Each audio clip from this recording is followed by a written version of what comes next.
بسم اللہ الرحمن الرحیم۔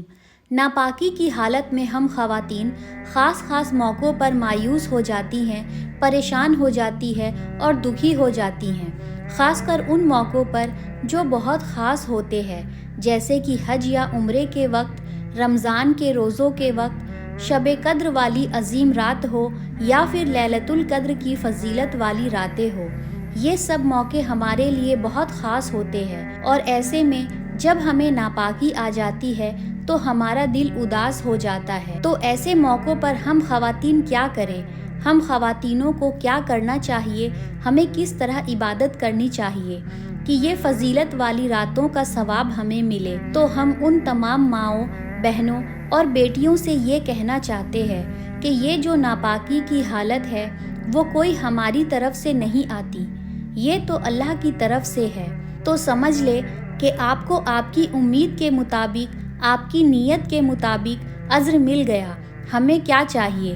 عبادت کا اجر ہی تو چاہیے۔ تو اللہ کے فیصلے پر راضی رہنا سیکھے۔ جیسے کہ مان لیجئے کہ ایک آدمی یہ نیت کر کے سوتا ہے کہ میں تہجد کی نماز پڑھوں گا، اور وہ دل میں یہ نیت کے ساتھ سوتا ہے کہ میں تہجد کی نماز پڑھوں گا، پھر بھی مان لے کہ اگر اس کی آنکھ نہیں کھلی تہجد کی نماز کے وقت، اس کا پورا ارادہ تھا لیکن پھر بھی اس کی آنکھ نہیں کھلی، تو حدیث سے پتہ چلتا ہے کہ اللہ تعالیٰ اس کی نیت کے مطابق اس کو بغیر تہجد پڑھے بھی تہجد کا ثواب دے دے گا، کیونکہ اس کا ارادہ پورا تھا، اس کی نیت پوری تھی۔ اسی طرح مان لیجئے کہ آپ عمرے پہ گئی اور ناپاکی کی حالت پیش آ گئی، تو پریشان نہ ہوئیے، اللہ کے فیصلے پر راضی رہنا سیکھیے کہ اللہ کو یہی منظور تھا تو میں اس پہ راضی ہوں۔ جو ناپاکی کی حالت میں چیزیں منع ہوتی ہے، جیسے کہ قرآن مجید کی تلاوت کرنا، نماز پڑھنا، یہ مت کیجیے۔ آپ اس کے علاوہ ذکر و اذکار، دعائیں، درود شریف، استغفار، تسبیح فاطمی، یہ سب کچھ آپ کر سکتی ہیں۔ قرآن مجید کی تلاوت نہیں کر سکتی اور نماز نہیں پڑھ سکتی۔ اسی طرح سے شب برات آ رہی ہے، تو شب برات پر اگر آپ ناپاک ہے تو مایوس مت ہوئیے، کیونکہ آپ کی نیت تو یہ تھی کہ میں پوری رات عبادت کروں گی، خوب قرآن مجید کی تلاوت کروں گی، میں 100 رکعت نفل نماز پڑھوں گی۔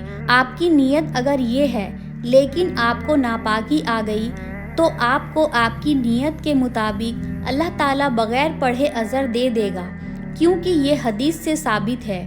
باقی آپ شب برات میں ناپاکی کی حالت میں قرآن مجید کی تلاوت کو چھوڑ کر اور نماز کو چھوڑ کر جتنے بھی عبادت کے کام ہیں وہ کر سکتی ہیں۔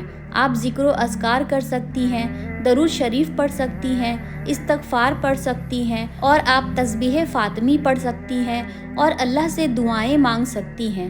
یہ سب عبادت آپ کر سکتی ہیں۔ اس لیے ایسے خاص موقعوں پر ناپاکی کی حالت میں مایوس نہ ہوئیں۔ آپ کی نیت جو تھی، آپ کا ارادہ جو تھا، اب آپ وہ سب نہیں کرو گی ناپاکی کی حالت میں، پھر بھی اللہ تعالیٰ آپ کو اس کو کرنے کے برابر اجر عطا فرما دے گا۔